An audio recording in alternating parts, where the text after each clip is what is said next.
सेठ कुंडामल कौमी शहर मनोज की ये कवर चित्र है। बहुत समय पहले दिल्ली के पास एक गांव में कुंडामल नाम का एक सेठ रहता था। वह काफ़ी धनी होने थे, बहुत कंजूस था। सेठानी भी उसी तरह कंजूस थी। अरे रामू, केले वाले से 2 पैसे ज़्यादा क्यों दे आया? तुझे शाम को भोजन में 1 रोटी कम मिलेगी। मालिक, 4 रोटियों में से भी एक कम कर दी। अब तो मैं भूखा मर जाऊंगा। फिर गलती क्यों करता है? नौकरी नहीं करनी तो नाक कान कटवा के चला जा। और बेचारा नौकर सिर झुका कर भीतर चला गया। नौकर के जाने के बाद सेठ और अपनी मूछों पर ताव देता हुआ बोला, देखा सेठानी, मेरी तरकीब से मैं इन नौकरों का कैसे मुफ्त में काम लेता हूँ। अरे जाओ, अगर मैं घर में ना हूँ तो सारे नौकर तुम्हारी आंखों में धूल झोंकते फिरे। और सेठ कुंडामल अभी पत्नी को से बातें कर ही रहे थे कि गणेश नाम का एक गरीब पटियाल आदमी नौकरी की तलाश में सेठ जी के द्वार आया। जय राम जी की सेठ जी, भगवान का भला करे, कोई नौकरी मिलेगी? अरे नौकरी तो क्या में कमी है भाया, बस हमारी शर्त मंजूर करनी पड़ेगी।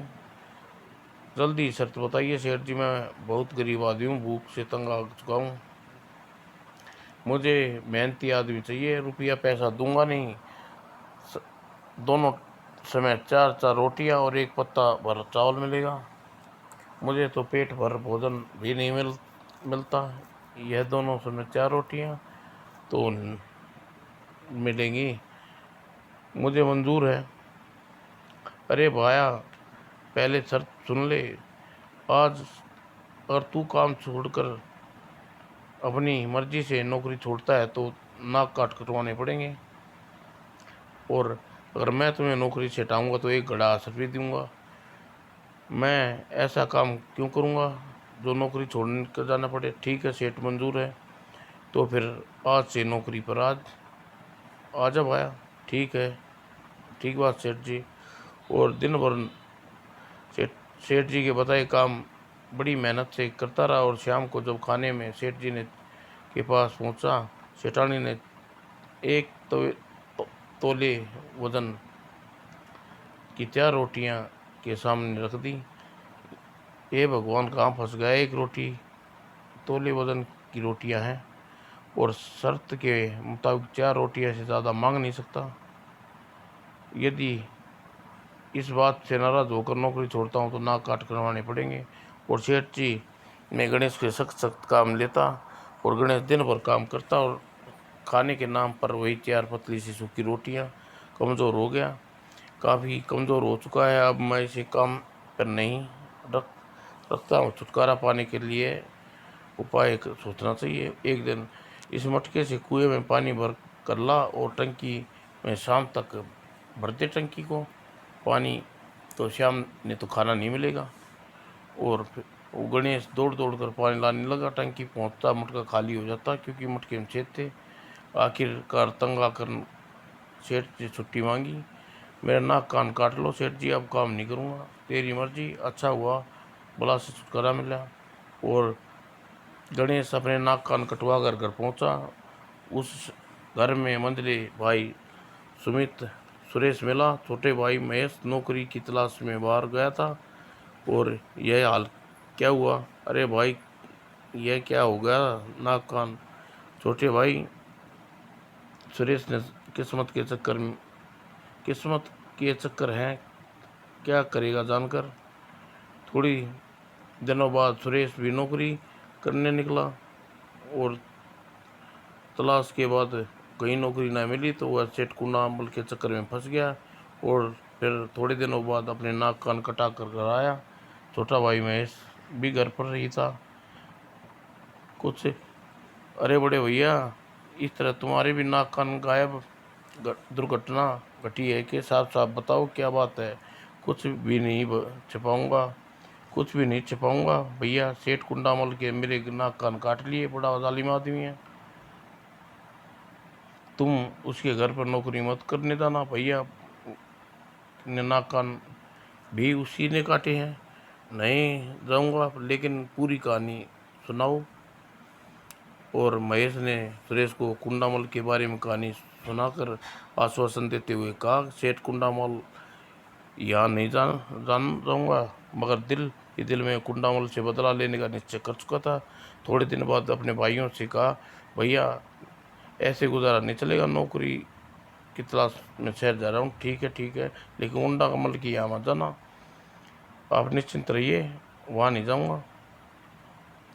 और महेश कुंडामल के यहाँ पहुँचा और जैसे ही सामने नौकरी करने की इच्छा जारी की तो सेठ ने अपनी शर्त दोहराई। आपकी शर्त मंजूर है सेठ, मगर मेरी भी एक शर्त सुन ली है। वह जल्दी बोला, वह क्या भाया, जल्दी बोल। यदि आप मुझे नौकरी से निकालते हो तो एक की जगह 2 मटकी रुपया देनी पड़ेंगी। अच्छा, और फिर अपने नाक कान कटवाने पड़ेंगे। बड़ा होशियार आदमी है, बन रहा है, ऐसी नौबत ही कहाँ आएगी। ठीक है, मंजूर है।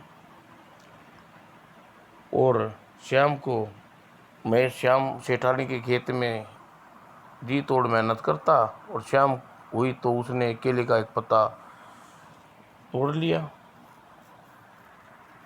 और पत्ता लेकर वह सेठानी के पास पहुंचा। सेठानी जी, मैं रोटी नहीं खाऊंगा, मुझे तो चावल चाहिए। ठीक है, एक पत्ता ले आओ। और महेश ने झट से पत्ता बिछा दिया। पत्ता आगे रखती हूँ, यार इस पत्ते पर चावल बिखेर दीजिए, भर दीजिए। ओ इतना बड़ा पत्ता! सेठ सेठ जी मालिक के शर्त की कहा था कि छोटा बड़ा पत्ता छोटा होना चाहिए बड़ा। सेठ जी ने चुप चावल भर दिए और कुछ दिन बीत गए। दोनों समय महेश ढेर सारे चावल देते और सेठ तंग आ गई। अरे ये बावला तो हमारे सर पर सवार हो गया, अब इसे हम कैसे भगा दें, यह ठीक नहीं होगा। अरे यह तो फूट गया। अगले दिन सेठ ने पुराना तरीका अपनाते हुए अपने तरीके छेद वाला मटका ला कर दिया और मटके तो पटानी ला कर दिया और पानी की टंकी भरने के साथ साथ उसने चेतावनी दी, यदि यदि टंकी नहीं भरी तो खाना नहीं मिलेगा। महेश ने योजना के अनुसार मटका फोड़ दिया। अरे यह तो फूट गया। यह लो दूसरा मटका। और एक के बाद एक 4-5 मटके फोड़ दिए, मगर फिसलने का भी न करते हुए वह सभी फोड़ता चला गया। अरे यह क्या, यह भी फूट गया। ओह, सा जब तक साबुत मटका नहीं दूंगा यह ऐसे ही करता रहेगा। और सेठ ने अंत में एक साबुत मटका दे दिया और मटके में लेकर पानी भरने लगा। यह तो बात बनी। आखिर सेठ महेश से हार मान ली और तंग करने वाले काम देने बंद कर दिए। महेश निश्चित होकर घर की ओर चल दिया। सेठ जी को अकल आने लगी, अकल ठिकाने लगा दी होगी। और एक दिन सेठ उससे कहा, भैया भाई अरे भाया महेश, तुम भेड़ों को नदी में पानी पिला लो। जो हुकुम सेठ। और आज दिखाऊंगा सेठ को अपनी बुद्धि का चमत्कार। और नदी में नदी आ गई और भेड़ों को पानी पीने लगी। तो नदी में मेंढों पर देखते हुए महेश ने एक उपाय सोचा। उसने एक भेड़ की टांग पकड़कर जमीन में लटा दिया और फिर उसकी 4 पाँव बांध दिए, उसे ऊपर उठाया और नदी में फेंक दिया। इस तरह उसने सेठ की 3 भेड़ें नदी में फेंक दी। और उसके बाद सेठ भेड़ लेकर महेश घर पहुंचा। अरे इनमें तो 3 भेड़ कम है, क्या बताऊं सेठ जी। सोचा, टर करते हुए मेंढक शायद भूखे थे। वे 3 भेड़ को खाने को दे दी। सेठ जी को बड़ा गुस्सा आया और सिर पीट लिया, यदि इसे निकालूं तो मेरा बहुत बड़ा बुरा हो जाएगा। कुछ दिन बाद सेठ जी दुकान पर जाकर कहो कि शाम को आते समय सब्जी लेते आए। जी मालकिन। और सेठ जी की दुकान पर पहुंचा। मैं इसने जोर से चिल्ला कहा, सेठ जी, सेठानी ने कहा है शाम को सब्जी लेते देकर जरूर आना। सेठ जी अपने मुनीवों का हिसाब मिलाने में व्यस्त थे। वे चिल्ला कर बोले, सब्जी गई बाढ़ में, जाकर कह दो सेठानी से मर गए सेठ। और महेश ने घर पहुंचा, सब्जी गई बाढ़ में, सेठ तो मर गए। यह सुनकर सेठानी रोने लगी। और रोने की आवाज़ सुनकर आस पड़ोस के लोग इकट्ठे हो गए। क्या हुआ सेठानी जी? सेठ जी दुनिया में नहीं रहे। लेकिन सेठ जी तो अच्छे भले थे, घर से गए थे। क्या कहूँ भैया, सुबह से दुकान पर गए थे तो भले चंगे थे, और अब उसकी समय सेठ दुकान से लौटे और जिंदा देखकर मोहल्ले वाले लोग आश्चर्य में पड़ गए। सेठानी जी आश्चर्य में पड़ गई। तुरंत ही सेठ को बता दी। सेठ सुनकर कुंडावल सन रह गया और लोगों से माफ़ी मांगने लगे। आप लोग घर जाइए, मेरे नौकर की गलती के कारण आप लोगों को कष्ट हुआ, इसके लिए क्षमा चाहता हूँ आचार्य आचार्य आचार्य। और उसके जाने बाद सेठ ने माथा पीटा।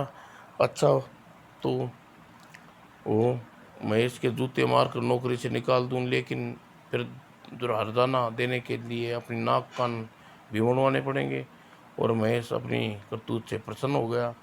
इस दुष्ट को मुझे और भी बदला लेना है। और एक दिन सेठ अपनी दुकान पर महेश पैसे दिए और कहा, चूल्हा जलाने के लिए रास्ते से लकड़ियाँ का गट्ठर लेता घर पहुंचा देना। और सेठानी ने उस समय चूल्हे पर फूक रही थी और महेश गट्ठर लेकर घर में पहुंचा। सेठानी जी, लकड़ियाँ लाया हूँ, कहाँ रखूँ? चिल्ला क्यों रहा है? इन्हें रखने के लिए कौन सी जगह नहीं दिखाई दे रही? ला, रख दे मेरे सिर पर। और महेश ने आओ न देखा ताओ लकड़ियों का गट्ठर सेठानी के सिर पर पटक दिया। एक चीख में सेठानी ढेर हो गई। और सेठ जी घर आए तो उन्होंने मरी हुई सेठानी को देखा। अरे भाई, ये सेठानी कैसे मर गई? सेठ जी, मैंने सेठानी से आज्ञा का पालन करते हुए गट्ठर के सिर पर पटक दिया। सेठ सारी बात सुनकर सेठ जी परेशान हो गए। अरे मूर्ख हो, अगर इतनी जल्दी किसी दिन मेरी जान भी ले लेगा, छुटकारा पाना ही ठीक है। जान देने से अच्छा है नाक कान ही कटवा लो। तू भी काट ले भाई, मेरे नाक कान छुट्टी कर, तो 2 घड़िया 10 रुपया दे। और सेठ जी ने 10 रुपया देते हुए निश्चित कर लिया, अब भविष्य में किसी नौकर को तंग नहीं करूँगा। मैं खुशी खुशी लेकर अपने घर लौट गया। चालाक किसान और मूर्ख शैतान। एक बार एक किसान की भेंट एक शैतान से हो गई। दोनों अच्छे खासे दोस्त बन गए। वाह किसान भैया, खूब मिले हम दोनों, हमारी जोड़ी का कोई लाभ का काम क्यों न कर ली? हाँ ज़रूर शैतान भाई, मैं सोचता हूँ क्यों ना हम खेत में किसी की गुलामी भी नहीं करनी, लाभ का लाभ। तुम्हारा सुझाव तो एकदम पसंद आया, बताओ हमें क्या करना चाहिए? सो तो बता दूंगा, मगर ठहरा गरीब किसान, दूसरे खेत जोतने के जीवन काट दिया। खेती का ठेके पर ज़मीन का पैसा देने का मेरा पास पैसा नहीं है। कुछ दिन बाद किसान खेती के लायक ज़मीन ढूंढ ली और शैतान को दिखा दी, यह ज़मीन देख को अच्छी है। अरे हम है ना, तो क्या गम है किसान भैया? किसी राह चलते की गिरी हुई पोटली कल सड़क पर मिली थी, इसमें काफ़ी रुपये हैं। यह तुम जानो, मैं तो खेती के लिए ज़मीन ढूंढ दूंगा। ज़मीन मिल गई, शैतान भाई, साल भर का ठेका का पैसा दे दिया। अब बताओ इसमें क्या उगाएं भाई? मुझे तुम ठहरे किसान, तुम ही बताओ ज़मीन में क्या बोया जाए। मेरी मानो तो मक्का बो देते हैं, ठीक ठाक लाभ मिल जाएगा। एकदम सच्ची बात कही तुमने। तुम किसान भैया मान गए, उस्तादों के उस्ताद दिमाग है तुम्हारा। और दोनों मिलकर खेत जोता और मक्का बो दी। और दोनों एक सप्ताह में महीने गुजर गए। मक्के की फसल बड़ी हो गई, लहराने लगी। किसान और शैतान फसल की चौकी कराने रोकने के लिए मेहनत और खेत की रखवाली करने लगे। एक दिन ऐसा आया जब मक्का पक गई। देखो मित्र, हमारी मेहनत का सफल हो गई। पकी हुई फसल काटने के लिए तैयार हो जाओ। क्यों ना इसे बांटें? क्यों नहीं बड़े भाई, हम मामले में प्रेरणा तुम्हारी थी, तुम इसलिए तुम्हें छूट दी। अपनी मर्जी से जो हिस्सा लेना है बढ़िया सा लगे हो ले लो। शैतान मक्के के खेत में अपनी भरपूर निगाह देखा। नीचे से सारे ठोस पत्तियां, ऊपर मक्का की बेलें, और लाभ की बात सोचने लगा। यदि मैं ऊपर का हिस्सा लूँगा तो कम होगा। लगता है शैतान लालच में पड़ गया। और शैतान ने प्रगट में बड़ी कोमलता दिखाई। मेरे दोस्त, फसल के दो हिस्से हैं, एक ऊपर का एक नीचे का। कोई भी हिस्सा ले लेने से मुझे कोई अंतर नहीं पड़ेगा। मैं नीचे का हिस्सा ले लेता हूँ। क्या तुम सचमुच खुश हो? कोई अंतर नहीं पड़ेगा? हाँ मैं। नहीं नहीं, बिल्कुल नहीं। फिर ठीक है, मैं ऊपर का हिस्सा ले लूँगा। और किसान खेत से सारे भुट्टे तोड़ लिए और डाल डाल रहने दी।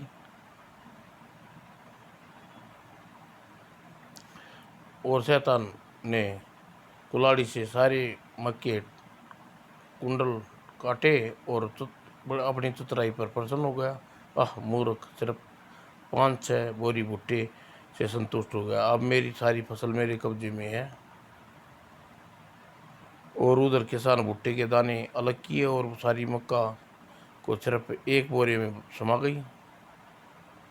और गधे पर मक्का की बोरी लाद कर किसान बाजार में एक बोरी के अच्छे पैसे प्राप्त किए। यह लो भैया, रुपये गिन लो, 200 रुपये हैं। शैतान 5 गधों पर बंडल की पत्तियां लाद कर बाजार में गया। उसे कोई महंगा सा खरीदार नहीं मिला। अंत में चंद सिक्कों के संतुष्ट होना पड़ा। एक एक रुपये के 5 खनकती सिक्के दूंगा, कहीं नहीं बिकेंगे, यहाँ फटक जाना। और घर पहुंचकर शैतान किसान पर गुस्सा होया। मैं तुम्हें सीधा साधा समझता था, तुमने तो गुरु घंटाल निकले। खेती का सारा लाभ तुम हड़प गए। बेकार में लाल पीली मत हो शैतान भाई, खुद अपनी मर्जी से तुमने हिस्सा किया था। तुम्हारी वजह से मेरी मेहनत की कमाई डूब गई। दुखी मत हो शैतान भाई, हम एक बार फिर मिलकर खेती करेंगे। इस बार तुम अपनी मर्जी का हिस्सा लेना, मुझे घाटा होगा तो मैं सहन कर लूँगा। शैतान राजी हो गया। अगली दफ़ा सतर्क रहूँगा। यह किसान बड़ा धूर्त मालूम होता है। और मगर शैतान मूर्ख था। फिर उसके सामने अपने दिमाग में तकलीफ नहीं दी और किसान को सलाह मांगी। बताओ क्या, अब क्या करें? मेरे ख्याल से तो इस बार गाजर बोनी चाहिए। फिर तुम जैसा ठीक समझो। ठीक है, गाजर उगाओ, मुझे क्या अंतर पड़ता है, लेकिन मैं तुम्हें तलाक नहीं करने दूंगा। अरे शैतान भाई, क्यों नाराज होते हो? मेरी ईश्वर से दुआ है तुम तलाक बनो। अरे कहाँ भाई, ईश्वर का नाम ले दिया दत्त दत्त। और फिर समय बीतने के साथ गाजर की फसल तैयार हो गई। और फसल देखकर शैतान के मन में विभिन्न तरह के विचार आने लगे। पिछली वर्ष तो मैंने फसल के नीचे का हिस्सा लेकर घाटे में रहा था। इस वर्ष ऊपर का हिस्सा लूँगा। और फिर क्या सोच रहे हो दोस्त, फसल तैयार हो गई है और अच्छी तरह सोच लो। सोच लिया बंटवारे के बारे में, इस बार मैं ऊपर का हिस्सा लूँगा, सोच लिया। ठीक है भाई, जल्दी ही हाशिया लेकर आओ, अपना हिस्सा काट लो। और शैतान ने गाजर के ऊपर लगी सारी पत्तियां काट डाली। और बाद में किसान ने ज़मीन खोद कर सारी गाजर निकाल ली। उसे गाजरों को घोड़े घई को उस घोड़े में भर बोरी में भरकर गधे पर लाद कर बाजार में चल दिया। और शैतान भी पत्तियों को गट्ठर बांधा और गधे पर लाद कर बाजार में क्यों चल दिया। इस बार में काफ़ी मुनाफा होगा, बड़ा चालाक समझता था किसान। अब अपने तरीके से देखता हूँ कैसे मुझसे अधिक मुनाफा कमाता है। और किसान की गाजरें अच्छे दामों पर बिकी, वह रुपया कंटी में बांध कर वापस आया। और शैतान भी अपने गधों पर शाम तक बाजार में घूमता रहा। कहीं जाकर उसे एक ग्राहक मिला। इसके अधिक पैसे तो नहीं दे सकता भाई, ठीक है। शैतान थका हुआ था, उसने कम दाम में पत्तियां बेच दी। और शाम को पत्तियां बेचकर थका रहा झुलसाया हुआ जब घर लौटा तो रास्ते में किसान दिख गया। किसान उसे आवाज़ दी,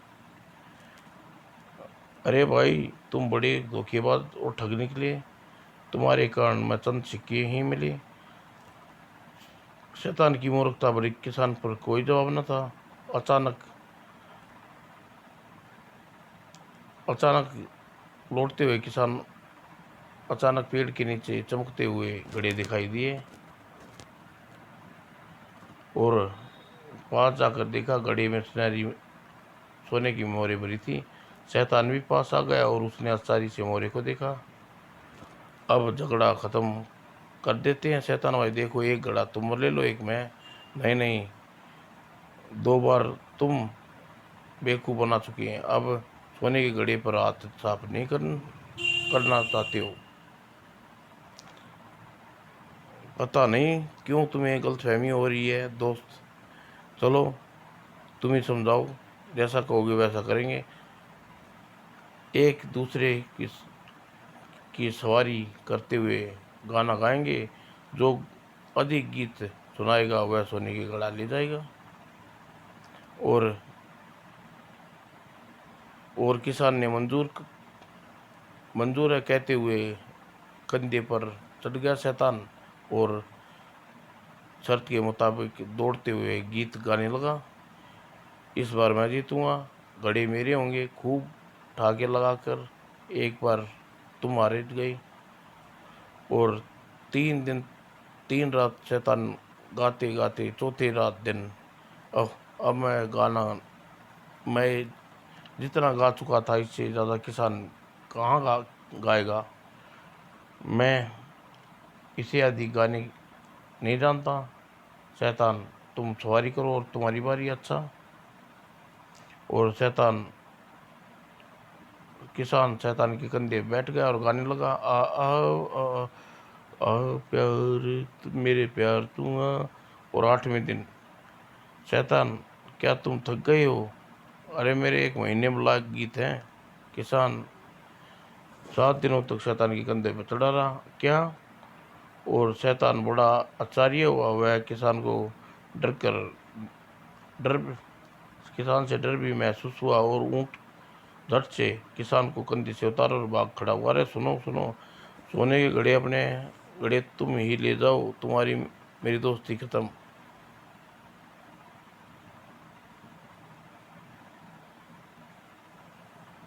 समाप्त दोस्तों।